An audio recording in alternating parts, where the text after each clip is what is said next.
This video will explain the difference between a WordPress post and a WordPress page.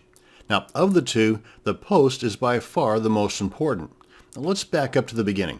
The post has been around since WordPress first began, and the page was not introduced until version 1.5 back in 2005.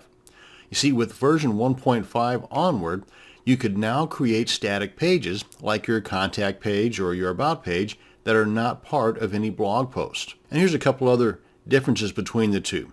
Pages are a one-off content holder, and posts are a series of content within a WordPress site that can be related to one another or not, but are by default shown in reverse chronological order, meaning the most recent post is at the top and the older posts are below that. And pages can be parents or children of one another, but posts cannot.